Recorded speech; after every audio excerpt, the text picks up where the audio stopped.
Hello दोस्तों, आरो यारो के इस निशुल्क प्रोग्राम में आपका स्वागत है और मैं पूरी उम्मीद करता हूं कि आप इस प्रोग्राम से जुड़ के अपनी तैयारी को बहुत ही अच्छी तरीके से कर रहे होंगे।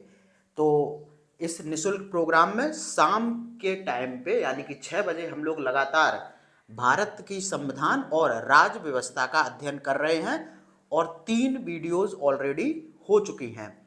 ठीक है। और उनमें हम लोगों ने भारत की संविधान की ऐतिहासिक पृष्ठभूमि के तहत जो भी ब्रिटिश गवर्नमेंट के द्वारा पारित विभिन्न अधिनियम थे, उनमें जो भी प्रावधान थे उन सभी का अध्ययन हम लोगों ने कंप्लीट कर लिया था। वो टॉपिक थोड़ा सा लंबा था, इसीलिए उसको 3 पार्ट में कवर किया गया था।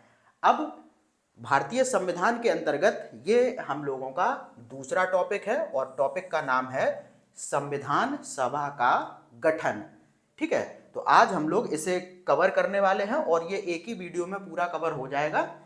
तो हम लोग बिना कोई देर किए हुए इसको स्टार्ट करते हैं। बाद बाकी आप लोगों के बहुत से मैसेज आते हैं कि हमें आरो यारो के कंप्लीट जो नोट्स हैं वो कैसे मिल सकते हैं, क्योंकि क्लासेस यहाँ पर ऑलरेडी चली रही हैं। अब आप लोग नोट्स की डिमांड करते हैं, तो पहले ही मैं बता चुका हूँ पीडीएफ नहीं मिलेगी। अगर आपको ये कंप्लीट मटेरियल बुकलेट यानी कि प्रिंटेड नोट्स आपको अपने घर पर मंगवाने हैं तो आप 8630246905 पर कॉल या व्हाट्सएप करके कंप्लीट आरो यारो के नोट्स को अपने घर पर मंगवा सकते हैं। उसके साथ आपको कंप्लीट टेस्ट सीरीज भी मिलेगी और करंट अफेयर्स भी आपको पेड ग्रुप में दी जाएगी। ठीक है। तो ये सारी चीज़ें हैं, नंबर मैंने आपको दे दिया है तो आप इसको मंगा सकते हैं। अब बात करते हैं क्लास की। ठीक है। तो संविधान सभा की पृष्ठभूमि को सबसे पहले देखते हैं कि आखिर ये जो संविधान सभा का विचार था वो सबसे पहले कहाँ से पनपा।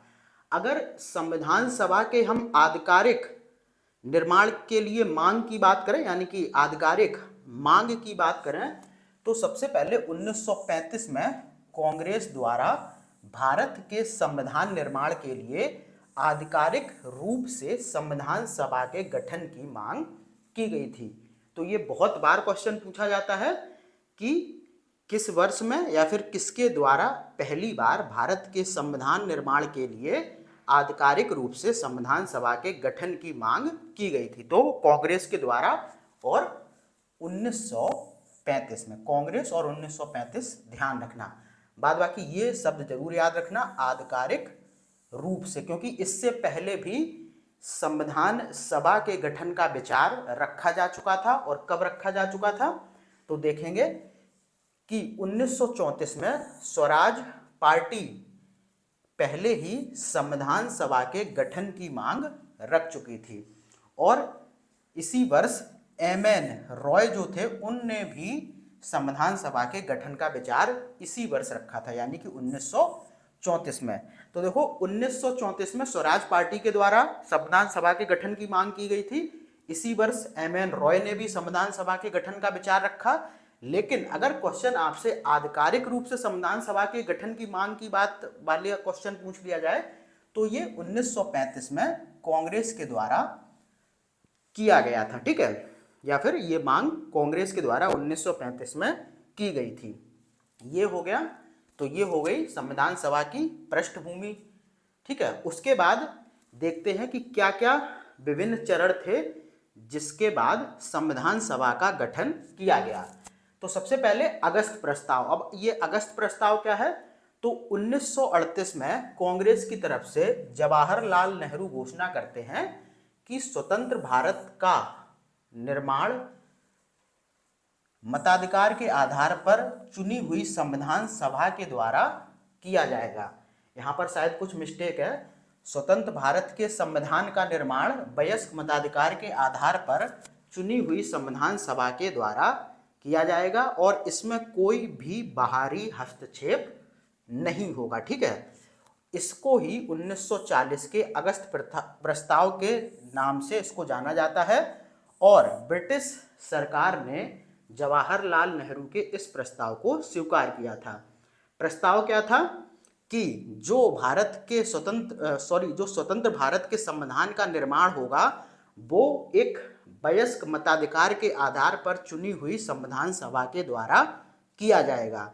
ठीक है, और ये घोषणा किसने की थी? जवाहरलाल नेहरू ने। और कब? 1938 में कांग्रेस की ओर से। ये सारे छोटे छोटे टर्म हैं, इनको याद रखना। इसको ही 1940 का अगस्त प्रस्ताव कहा जाता है और ब्रिटिश सरकार ने उनके इस प्रस्ताव को स्वीकार किया था। तो ये हो गया अगस्त प्रस्ताव। इससे बहुत ज़्यादा क्वेश्चन पूछे जाते हैं। उसके बाद देखो फिर है क्रिप्स मिशन। तो भारत में जो भी संविधान निर्माण को लेकर गतिरोध चल रहा था उसको खत्म करने के लिए ब्रिटिश सरकार ने 22 मार्च 1942 को सर स्टैनफोर्ड क्रिप्स की अध्यक्षता में भारत में एक मिशन भेजा और वो इनके ही नाम पर था। उसका नाम क्या था? Cripps mission. ठीक है, बाद बाकी दिखाने के लिए उसका उद्देश्य था कि हमने संविधान निर्माण के गतिरोध को हल करने के लिए भेजा है, लेकिन क्रिप्स मिशन का वास्तविक उद्देश्य था कि किसी तरीके से हम द्वितीय विश्व युद्ध में भारतीयों का पूर्ण सहयोग प्राप्त कर लें। खैर, द्वितीय विश्व युद्ध में भारतीयों का जो पूर्ण सहयोग वाला तथ्य है, इसको हम लोग जब आधुनिक इतिहास पढ़ रहे होंगे तब इसको थोड़ा सा गहराई से जानेंगे, लेकिन अभी आप इतना ही समझिए कि वास्तविक उद्देश्य तो था कि द्वितीय विश्व युद्ध में हम भारतीयों का सहयोग प्राप्त करें, लेकिन वो ऐसा दिखाना चाहते थे कि जो क्रिप्स मिशन है वो हमने यहाँ पर संविधान निर्माण के गतिरोध को हल करने के लिए भेजा है। खैर, बातचीत आगे बढ़ी तो क्रिप्स मिशन को मुस्लिम लीग ने ठुकरा दिया। और क्यों ठुकरा दिया? क्योंकि मुस्लिम लीग इस बात पर अड़ी थी कि उन्हें किसी भी तरीके से विभाजन चाहिए, क्योंकि वो तो पाकिस्तान की मांग कर रहे थे। तो इसीलिए ये जो क्रिप्स मिशन था ये पूरी तरीके से असफल हो गया। अच्छा, लेकिन एक चीज आपको ध्यान रखनी है कि निर्वाचित संविधान सभा द्वारा भारत के संविधान के निर्माण का प्रस्ताव सर्वप्रथम क्रिप्स मिशन के द्वारा ही रखा गया था। ठीक है, तो ये वाला फैक्ट याद रखना, इससे बहुत ज़्यादा बार क्वेश्चन बना है। निर्वाचित संविधान द्वारा भारत के संविधान के निर्माण का प्रस्ताव किसने सर्वप्रथम रखा था? तो ये रखा था क्रिप्स मिशन ने। वहाँ पर आपको बहुत वो विकल्प देखने को मिलेंगे, जैसे कि हो गया कैबिनेट मिशन हो जाएगा, क्रिप्स मिशन होगा। तो क्रिप्स मिशन में ये सब किया गया था। ठीक है, और यहाँ पर आपको ध्यान क्या क्या और रखना है? एक तो इसकी डेट 22 मार्च 1942 और इसके जो अध्यक्ष थे स्टैनफोर्ड क्रिप्स, ये ध्यान रखना। ठीक है, बाद बाकी इसका जो उद्देश्य था इसके संदर्भ में भी प्रश्न बना है। तो बहुत बार तो आपको विकल्प में यही दिख जाएगा कि संविधान निर्माण के गतिरोध के लिए। तो अगर ये द्वितीय विश्व युद्ध वाली बात अगर विकल्प में नहीं है तो फिर आपका उत्तर यही हो जाएगा कि संविधान निर्माण के गतिरोध को हल करने के लिए ही क्रिप्स मिशन को भेजा गया था। ठीक है, अब बात करते हैं हम लोग किसकी? कैबिनेट मिशन की। तो भारत में लगातार संविधान सभा का गठन कैसे हो, भारत के संविधान का निर्माण किस तरीके से हो, तो इस सारी चीज़ों का सिलसिला चल रहा था। और इसी समय ब्रिटेन गवर्नमेंट जो थी उसने क्या किया? कैबिनेट मिशन को भारत भेजा। और कब भेजा? 24 मार्च 1946 को। डेट बहुत ही महत्वपूर्ण है, यहाँ से क्वेश्चन बहुत ज़्यादा देखने को मिलते हैं। और ये जो कैबिनेट मिशन था ये एक 3 सदस्यीय मिशन था, जिसमें कौन कौन था? स्टैनफोर्ड क्रिप्स थे, पैथिक लॉरेंस थे और एबी एलेक्जेंडर थे। इन तीनों के नाम आप लोग पूरी तरीके से रट लीजिए और ये भी याद रखिए कि इस कैबिनेट मिशन के जो अध्यक्ष थे वो बनाए गए थे कौन?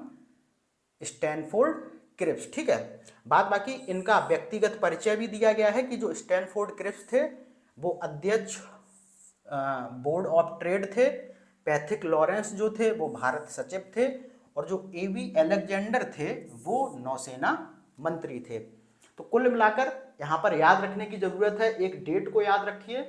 ठीक है, कि कब आया था और 3 सदस्यीय था और जो 3 सदस्य थे वो स्टैनफोर्ड क्रिप्स, पैथिक लॉरेंस और एबी एलेक्जेंडर। उसके बाद देखो कैबिनेट मिशन जो था उसने मुस्लिम लीग की मांग जो थी कि पाकिस्तान का निर्माण किया जाए या फिर पाकिस्तान और भारत के लिए अलग अलग संविधान सभा का गठन किया जाए, इस मांग को कैबिनेट मिशन द्वारा ठुकरा दिया गया।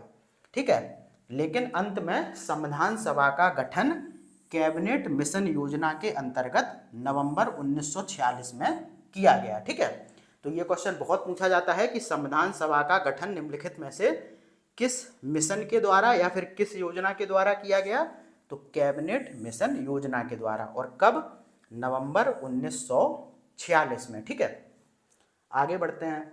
तो अब संविधान सभा के गठन की जो प्रक्रिया थी वो पूरी होने लगी। अब देखो इसमें क्या क्या हो रहा है कि संविधान सभा के कुल सदस्य संख्या जो थी वो 389 तय की गई। ठीक है, और इसमें क्या किया गया कि 296 सीटें ब्रिटिश भारत की और 93 सीटें देसी रियासतों को आवंटित की गई। अब देखो जो ब्रिटिश भारत को आवंटित 296 सीटें थीं उसमें 292 सदस्यों का चयन 11 गवर्नरों के प्रांतों और 4 का चयन मुख्य आयुक्तों के द्वारा, यानी कि प्रत्येक में से एक से किया जाना था। ठीक है, तो यहाँ पर बहुत ज़्यादा नंबर आ गए आपके सामने, लेकिन मैं सिर्फ आपको बता देता हूँ कि आपको क्या क्या याद रखना है। आपसे क्वेश्चन पूछा जाएगा कि संविधान सभा की कुल सदस्य संख्या कितनी थी, तो आपको सीधा बताना है 389। या फिर आपसे पूछ ले संविधान सभा में कितनी सीटें ब्रिटिश भारत को दी गई थी, तो 296, और अगर पूछ ले कितनी सीटें देसी रियासतों को दी गई थी, तो 93। बस इतना ही याद रखिए, बाद बाकी आपको ये जो नीचे वाला है इससे ज़्यादा लेना देना आपका नहीं है, क्योंकि अभी तक क्वेश्चन इसके संदर्भ में देखने को नहीं मिले हैं।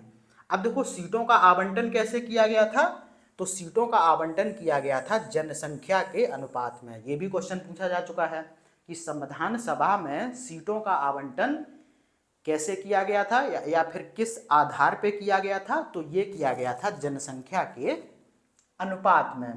बाद बाकी ये अनुपात क्या था, प्रत्येक 10 लाख लोगों पर एक सीट। इसको रट लीजिए, संविधान सभा में जो सीटों का आवंटन जनसंख्या के अनुपात में किया गया था वो अनुपात था प्रत्येक 10 लाख लोगों पर एक सीट आवंटित की गई थी। और इसमें यानी कि संविधान सभा में जो सीटों का आवंटन किया गया था तो उसमें जो जनसंख्या थी उसको 3 समुदायों में विभाजित किया गया था। कौन कौन, मुस्लिम और सिख, बाद बाकी सामान्य में सभी लोग। तो ये भी याद रखना है कि संविधान सभा में जो जनसंख्या थी भारत की उस समय, तो उसको 3 समुदायों में विभाजित किया गया, मुस्लिम, सिख और सामान्य। बाद बाकी देखो संविधान सभा के सदस्यों को कहाँ से चुना गया, तो जो प्रांतों की विधान सभा थी वहाँ से अप्रत्यक्ष निर्वाचन द्वारा चुना जाना था। ठीक है, तो ये क्वेश्चन भी बहुत बार पूछा गया कि संविधान सभा के सदस्यों को कहाँ से चुना गया था, तो प्रांतों की विधान सभाओं से। और किस तरीके से, तो अप्रत्यक्ष निर्वाचन के द्वारा। बाद बाकी जो मताधिकार था वो कर, संपत्ति और शैक्षणिक योग्यता के आधार पर प्रदान किया गया था, सभी को मताधिकार प्राप्त नहीं था। यानी कि जो टैक्सेशन मतलब टैक्स सिस्टम में अच्छा खासा कंट्रीब्यूट करते थे, या फिर जिनके पास अच्छी खासी संपत्ति थी, या फिर जिसके पास बेहतर शैक्षणिक योग्यता थी, वो लोग ही मतदान कर सकते थे संविधान सभा के सदस्यों के लिए, बाकी लोगों को मताधिकार प्राप्त नहीं था। ठीक है, तो यहाँ पर 389, 296 और 93 का आंकड़ा याद रखना। सीटों का आवंटन जनसंख्या के अनुपात में, और अनुपात क्या था, प्रत्येक 10 लाख लोगों पर एक सीट। भारत की जो भी जनसंख्या थी उसे 3 समुदायों में विभाजित किया गया, मुस्लिम, सिख और सामान्य। बाद बाकी जो संविधान सभा के सदस्य थे उनका निर्वाचन प्रांतों की विधान सभाओं से किया गया था, और कैसे किया गया था, अप्रत्यक्ष निर्वाचन के द्वारा। बाद बाकी कौन कौन लोग वोट कर सकते थे, कर, संपत्ति और शैक्षणिक योग्यता के आधार पर जो उसमें शामिल थे, बाद बाकी सभी को मताधिकार प्राप्त नहीं था। ठीक है, तो यहाँ पर जानने लायक बहुत चीज़ें हैं, और इस पूरे टॉपिक में आपको बहुत से छोटे छोटे फैक्ट मिलेंगे, तो सभी चीज़ों पर अपनी नज़र बनाए रखिए, क्योंकि यहाँ से सबसे ज़्यादा प्रश्न देखने को मिलते हैं। ठीक है, उसके बाद देखो क्या हुआ, संविधान सभा हेतु ब्रिटिश भारत के प्रांतों को आवंटित 296 सीटों के लिए जुलाई अगस्त 1946 में चुनाव हुए। ठीक है, और इस चुनाव का परिणाम क्या हुआ कि जो भारतीय राष्ट्रीय कांग्रेस थी उसको 208 सीटें मिली, मुस्लिम लीग को सिर्फ 73 सीटें मिली, और अन्य जो छोटे समूह थे उनको 15 सीटें मिली।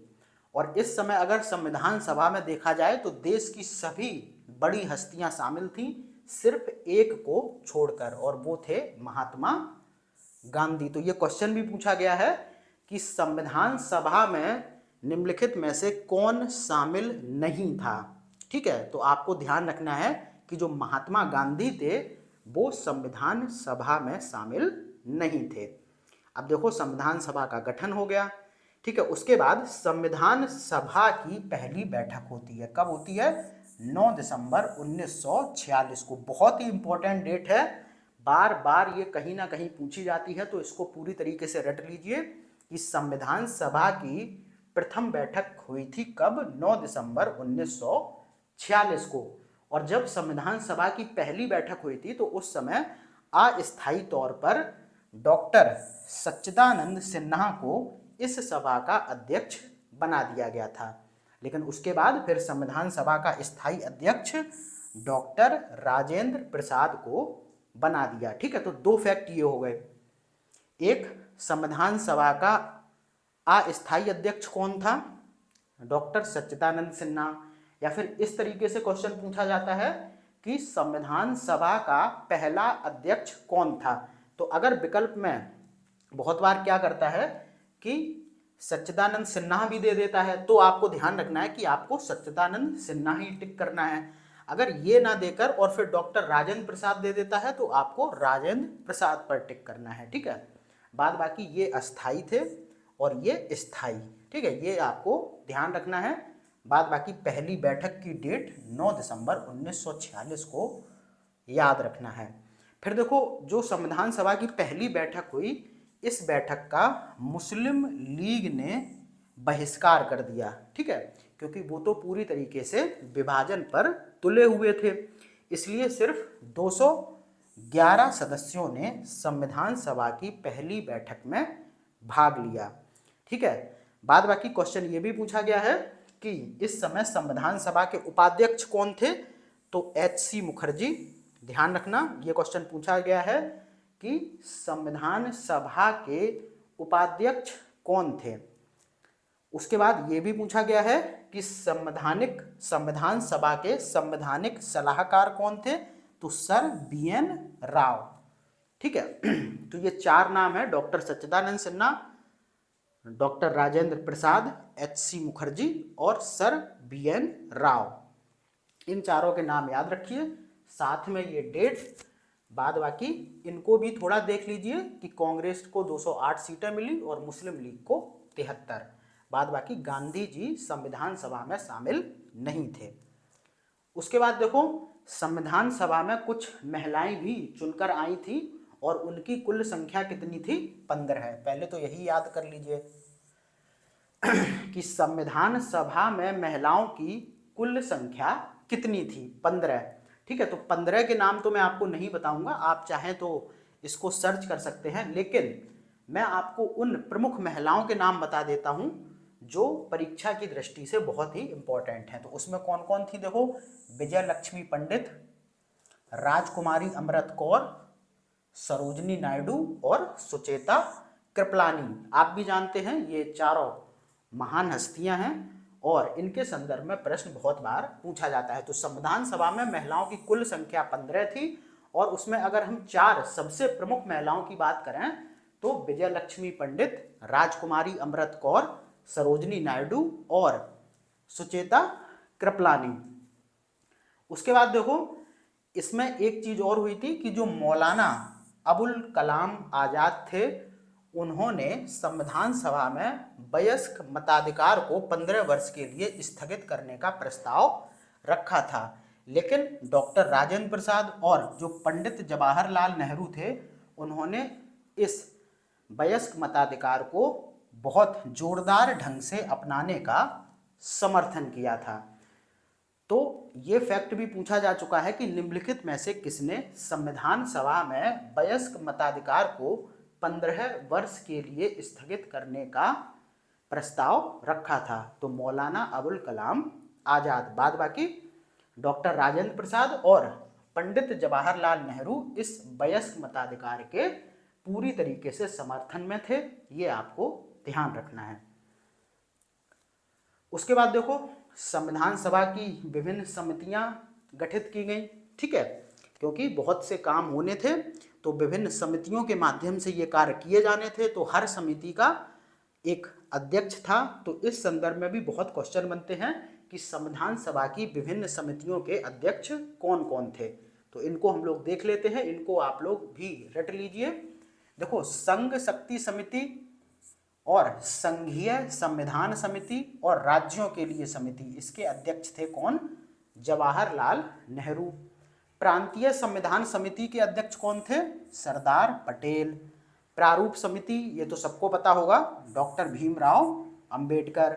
संचालन समिति, झंडा समिति और प्रक्रिया नियम समिति के अध्यक्ष थे डॉक्टर राजेंद्र प्रसाद।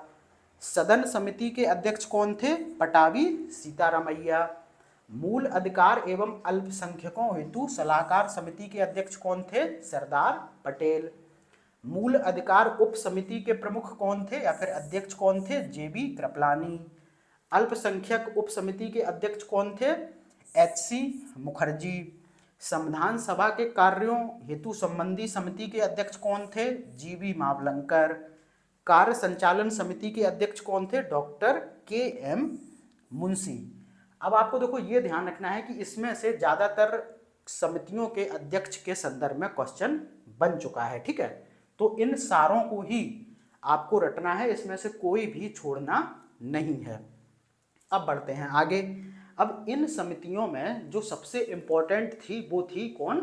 प्रारूप समिति, जिसे कि पांडु लेखन समिति भी कहा जाता था, क्योंकि इसे नए संविधान का प्रारूप लिखना था। तो आपको कंफ्यूज नहीं होना है, अगर कहीं पर प्रारूप समिति की जगह आपको पांडु लेखन समिति देखने को मिल जाए तो आप समझ जाना कि यहाँ पर प्रारूप समिति की ही बात की जा रही है। तो अब देखो यहाँ से क्वेश्चन क्या क्या पूछे जाते हैं। तो प्रारूप समिति जो थी उसका गठन 29 अगस्त 1947 को हुआ था, और ये क्वेश्चन बहुत बार पूछा जा चुका है कि प्रारूप समिति का गठन किस वर्ष हुआ था या फिर किस डेट को हुआ था। और ये जैसा कि मैंने पहले बताया संविधान सभा की सबसे महत्वपूर्ण समिति थी, क्योंकि इसे नए संविधान का प्रारूप तैयार करना था। अब देखो इस समिति के जो सदस्य थे उनके संदर्भ में भी बहुत से क्वेश्चन पूछे गए हैं। तो इस समिति में अध्यक्ष समेत 7 लोग रखे गए थे। तो पहले 6 लोग देख लेते हैं, और अध्यक्ष कौन थे? डॉक्टर भीमराव अंबेडकर। तो यानी कि इस समिति में टोटल 7 सदस्य थे और अध्यक्ष समेत। ये ध्यान रखना, क्योंकि बहुत बार क्वेश्चन सीधा पूछा जाता है कि संविधान सभा की प्रारूप समिति में कितने सदस्य थे, या फिर अध्यक्ष को जोड़कर, अध्यक्ष को हटाकर, इस तरीके के कथन भी बहुत बार देखने को मिलते हैं। तो आपको कैसे भी कंफ्यूज नहीं होना है, ठीक है। तो अब देखो सदस्य कौन कौन है। एन गोपाल स्वामी आयंगर और अल्लादी कृष्ण स्वामी अय्यर, डॉक्टर के.एम. मुंशी, ठीक है। और जो ये डॉक्टर के.एम. मुंशी थे ये प्रारूप समिति के मूलतः एकमात्र कांग्रेस सदस्य थे, ठीक है। इनके संदर्भ में क्वेश्चन बन चुका है कि प्रारूप समिति के मूलतः एकमात्र कांग्रेसी सदस्य कौन थे? तो डॉक्टर के.एम. मुंशी। और कौन थे? सैयद मोहम्मद सादुल्लाह, एन माधव राय। इनको किनकी जगह पर लाया गया था? बी.एल. मित्र की जगह, यानी कि बी.एल. मित्र पहले थे, फिर वो हट गए तो उनकी जगह एन माधव राव आ गए। और जो टीटी कर्मचारी थे वो आए थे किसकी जगह पर? डीपी खेतान की जगह पर, यानी कि डीपी खेतान पहले थे, फिर वो हट गए तो फिर आ गए टीटी कर्मचारी। तो बहुत बार क्वेश्चन इस तरीके से पूछा जाता है कि निम्नलिखित में से कौन प्रारूप समिति का सदस्य नहीं था, इस तरीके से। और क्वेश्चन बनाने के बहुत पैटर्न होते हैं, जरूरी नहीं कि ये आपको वन लाइनर में दिखे। आपको 4 सदस्य ऐसे करके दे देगा और फिर विकल्प में कुछ इस तरीके से पूछ ले जाएगा, 1 2, यहाँ पर दे देगा 2 3, सी दे देगा आपको 1 2 3 ऐसे करके। तो अगर टफ क्वेश्चन बनाएगा तो इस तरीके से बना देगा, ठीक है। मतलब मैं बताता आपको वन लाइनर हूँ, लेकिन हो सकता है क्वेश्चन वहाँ से किसी भी पैटर्न पर आ जाए। अब देखो, प्रारूप समिति के जो अध्यक्ष थे वो डॉक्टर अंबेडकर थे, और इनके निर्वाचन के संदर्भ में बहुत बार प्रश्न पूछा गया है कि संविधान सभा में डॉक्टर अंबेडकर का जो निर्वाचन था वो कहाँ से हुआ था, और इस बारे में बहुत मतभेद भी लोगों के रहते हैं। तो मैं आपको बता दूं कि संविधान सभा में डॉक्टर अंबेडकर का निर्वाचन पहले हुआ था बंगाल प्रांत से, लेकिन फिर क्या होता है कि विभाजन के बाद ये जो बंगाल वाला क्षेत्र होता है ये पूर्वी पाकिस्तान में चला जाता है, ठीक है। इसके बाद उनका पुनः निर्वाचन मुंबई के पूना संसदीय क्षेत्र से हुआ था। तो अगर विकल्प में कभी आपको मुंबई ना देके बंगाल मिलता है तो ये भी सही है, बंगाल नहीं मिलता है तो मुंबई मिलता है तो ये फिर ये सही हो जाएगा। इसमें आपको कंफ्यूज नहीं होना है। और एक चीज़ ध्यान रखनी है कि जो पूना सीट थी वो किसके द्वारा खाली की गई थी, M.R. जयकर के द्वारा, ताकि यहाँ से डॉक्टर अंबेडकर का निर्वाचन संविधान सभा के लिए हो सके। बाद बाकी आप सबको पता होगा कि जो डॉक्टर भीमराव अंबेडकर हैं उन्हें भारत के संविधान का पिता कहा जाता है और आधुनिक मनु की संज्ञा दी जाती है, ठीक है। तो यहाँ पर दो फैक्ट और हो गए, एक तो भारत के संविधान का पिता किसे कहा जाता है तो डॉक्टर अंबेडकर को, और आधुनिक मनु की संज्ञा किसे दी जाती है ये भी क्वेश्चन पूछा जा चुका है तो डॉक्टर अंबेडकर को। बाद बाकी डॉक्टर अंबेडकर का निर्वाचन पहले हुआ था बंगाल प्रांत से, लेकिन फिर जब ये क्षेत्र स्वतंत्रता के बाद पूर्वी पाकिस्तान में चला गया तो फिर पूना की संसदीय सीट से उनका निर्वाचन हुआ, और ये जो पूना की संसदीय सीट थी ये खाली की गई थी किसके द्वारा, M.R. जयकर के द्वारा, ठीक है। अब बढ़ते हैं हम लोग आगे। देखो संविधान सभा के वाचनों को भी देख लेते हैं। तो संविधान सभा के कुल 3 वाचन हुए थे। बहुत बार सीधा सीधा नंबर पूछा जाता है। तो पहले वाचन की बात करें तो 4 नवंबर 1948 से 9 नवंबर 1948 तक हुआ था। द्वितीय वाचन की बात करें तो 15 नवंबर 1948 से और 17 अक्टूबर 1949 तक। और तृतीय वाचन की बात करें तो 14 नवंबर 1949 से 26 नवंबर 1949 तक। तो संविधान सभा के 3 वाचन हुए थे। नंबर याद रखना, और इनकी जो अवधि थी वो भी मैंने आपको बता दी। अब देखो संविधान का प्रभाव में आना। अब हम लोग देखते हैं बहुत ही इंपॉर्टेंट और अन्य फैक्ट्स को, जैसे कि भारत का जो संविधान था वो कितने दिनों में तैयार हुआ था, ठीक है। तो 2 साल 11 महीने और 18 दिन, यानी कि इतना समय लग गया था। और इस दौरान संविधान सभा की कुल 11 बैठकें हुई थी, और इस पर जो कुल खर्चा आया था वो आया था 64 लाख रुपए।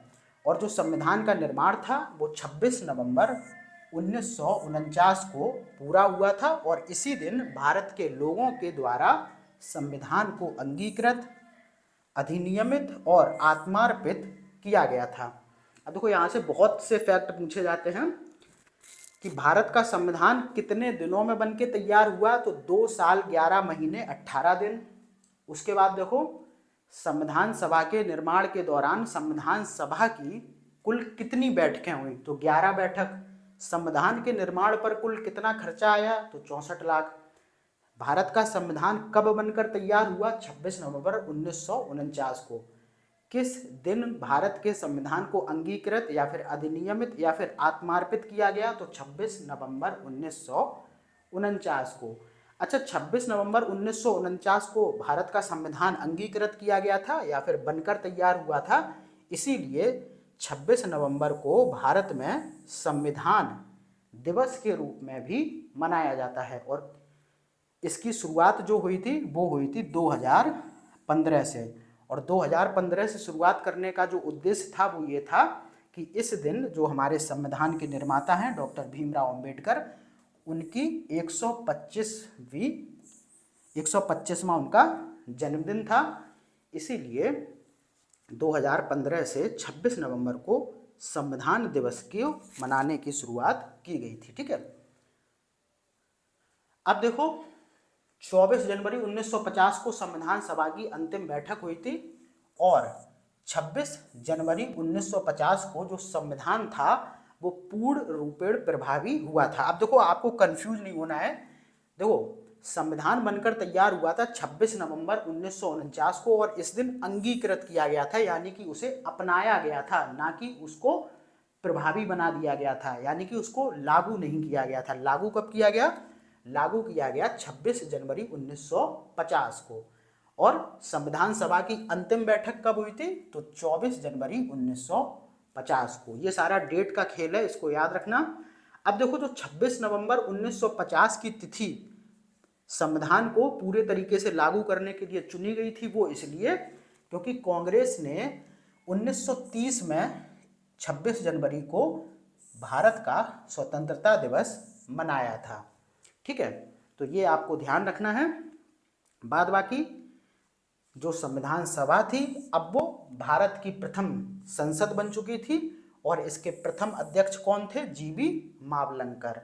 तो ये क्वेश्चन बहुत बार पूछा जाता है कि भारत की संसद के प्रथम अध्यक्ष कौन थे, या फिर लोकसभा के प्रथम अध्यक्ष कौन थे? तो फिर जीबी मावलंकर।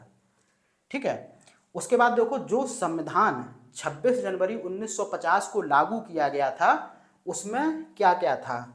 उसमें थी प्रस्तावना, 395 आर्टिकल यानी कि अनुच्छेद थे, 22 भाग थे और 8 अनुसूचियां थीं। तो क्वेश्चन आपको बहुत बार ऐसे देखने को मिलता है कि मूल संविधान में कितनी अनुसूचियां थीं, या फिर मूल संविधान में कितने अनुच्छेद थे, या फिर मूल संविधान में कितने भाग थे। ठीक है, तो ये आपको मैं बता दूं, जो संविधान 26 जनवरी 1950 को लागू किया गया था उसमें प्रस्तावना थी, 395 अनुच्छेद थे, 22 भाग थे और 8 अनुसूचियां थीं। ये आपको ध्यान रखना है। आगे बढ़ें तो अब देखो, संविधान या फिर संविधान सभा के बारे में बहुत से लोगों के द्वारा विभिन्न टिप्पणियां की गई थी, विभिन्न कथन कहे गए थे। तो इनसे भी बहुत सारे प्रश्न विभिन्न परीक्षाओं में देखने को मिलते हैं और आरओ में भी ये क्वेश्चन बहुत ज़्यादा पूछे जा चुके हैं। तो सबसे पहले देख लेते हैं गांधी जी ने क्या कहा। संविधान सभा अकेले ही देश के लिए एक स्वदेशी संविधान का निर्माण कर सकती है तथा सही मायने में और पूरी तरह से लोगों की इच्छा प्रतिनिधित्व कर सकती है। ठीक है, तो ये कहा गांधी जी ने। उसके बाद संविधान सभा को लॉर्ड विस्काउंट के द्वारा हिंदुओं का निकाय कहा गया था। ये क्वेश्चन बहुत बार पूछा गया है, मोस्ट इंपॉर्टेंट है कि किसने संविधान सभा को हिंदुओं का निकाय कहा? तो लॉर्ड विस्काउंट ने। उसके बाद देखो, ग्रैनविले ऑस्टिन ने क्या कहा? संविधान सभा कांग्रेस थी और कांग्रेस भारत था। ठीक है, तो ये भी कथन पूछा जा चुका है, संविधान सभा कांग्रेस थी और कांग्रेस भारत था, ये कहा था ग्रैनविले ऑस्टिन ने। उसके बाद देखो, आइवर जेनिंग्स ने क्या कहा था? अपनी राष्ट्रवादी प्रतिक्रिया में भारतीय संविधान के निर्माताओं ने अल्पसंख्यकों के हितों तथा भावनाओं के महत्व को कम करके आंका है। ये बात कही आइवर जेनिंग ने। फिर आइवर जेनिंग ने एक बहुत ही बहुत ही प्रसिद्ध कथन कहा, ये बहुत बार परीक्षाओं में पूछा जाता है। किसने भारतीय संविधान को वकीलों का स्वर्ग कहा? तो ये भी आइवर जेनिंग्स ने कहा था। भारतीय संविधान को वकीलों का स्वर्ग किसने कहा? आइवर जेनिंग ने। फिर देखो, एक और महत्वपूर्ण कथन केसी वियर कह रहे हैं, भारत एक अर्ध संघात्मक राज्य है। ये बात कही केसी वियर ने। उसके बाद देखो, सरदार पटेल ने कहा, क्या आप मुझे एक स्वतंत्र देश दिखा सकते हैं जहां अलग निर्वाचक मंडल है? ब्रिटिश तत्व चला गया लेकिन उन्होंने कुचेष्टा को पीछे छोड़ दिया। तो ये बात कही थी सरदार पटेल ने। तो यहाँ पर हिंदुओं का निकाय कांग्रेस वाला, ये संविधान सभा कांग्रेस थी और कांग्रेस भारत, ये और एक भारतीय संविधान वकीलों का स्वर्ग है, ये भारत एक अर्धसंघात्मक राज्य है, ये और हाँ, ये 4 ऐसे कथन हैं जो बार बार विभिन्न परीक्षाओं में पूछे गए हैं। तो ये आप लोग बहुत अच्छी तरीके से इनको देख लेना। बाद बाकी जिनके पास नोट्स हैं तो वो अपने नोट्स पहले से या तो पढ़ के आया करें या फिर नोट्स अपने सामने जरूर रखा करें, ताकि अगर उन्हें यहाँ से कोई भी नई चीज़ मिलती है तो तुरंत नोट्स में, आपको पता है बहुत सारा स्पेस खाली है, तो आप कहीं भी मेरे द्वारा बोले गए कोई नए फैक्ट को वहाँ पर ऐड कर सकते हैं। ठीक है, अब देखो कब क्या अपनाया गया, ये भी बहुत जरूरी है। तो 22 जुलाई 1947 को राष्ट्रीय ध्वज अपनाया गया। जो आप तिरंगा देखते हैं आज, उसे कब अपनाया गया था? 22 जुलाई 1947 को। और अगर आप यूपीपीसीएस के अभी रिसेंटली एग्जाम्स देखेंगे तो उसमें आपको ये वाले क्वेश्चन बहुत देखने को मिलते हैं कि भारत का राष्ट्रीय गान कब अपनाया गया, भारत का राष्ट्रीय गीत कब अपनाया गया, भारत का राजकीय चिन्ह कब अपनाया गया, या फिर भारत का राष्ट्रीय ध्वज कब अपनाया गया। इसीलिए इन सारी चीज़ों पर भी हम लोग डिटेल में चर्चा कर लेते हैं। तो सबसे पहले बात करते हैं राष्ट्रीय ध्वज की। तो इसे अपनाया गया 22 जुलाई 1947 में।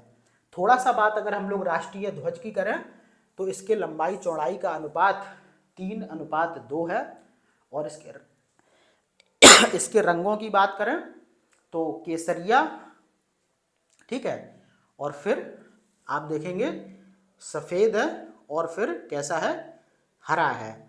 तो केसरिया शक्ति का प्रतीक हो गया, सफ़ेद हो गया शांति का प्रतीक, और जो हरा रंग हो गया वो हो गया समृद्धि का प्रतीक। बाद बाकी इसमें एक चक्र है जो कि अशोक चक्र से लिया गया है, इसमें 24 तीलियां हैं। और जो भारत का राष्ट्रीय ध्वज है उसकी जो डिजाइन है उसको पिंगली बैकैया द्वारा तैयार किया गया था। बाद बाकी लंबाई चौड़ाई का अनुपात 3:2 है। ठीक है, उसके बाद देखो राष्ट्रमंडल में भारत की सदस्यता कब ग्रहण की गई थी?